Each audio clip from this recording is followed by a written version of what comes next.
morning. Tayo po ay kakain ito after lunch. Ito po, manggang kalabaw.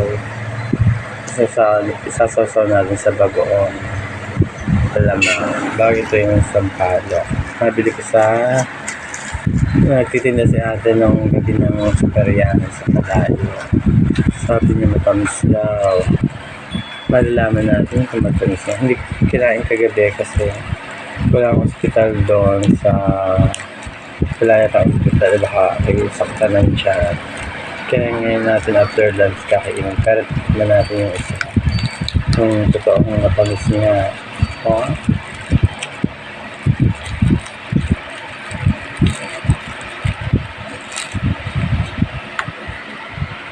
Tingnan natin kung totoong matamis. Ang hula.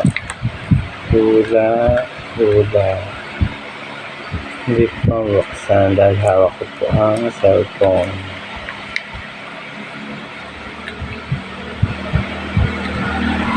I tried this first kung is it sweet? Yes. Sweet. Tama ba ako? Sweet, yes.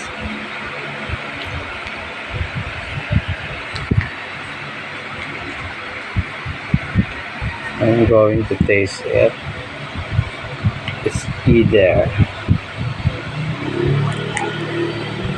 sweet or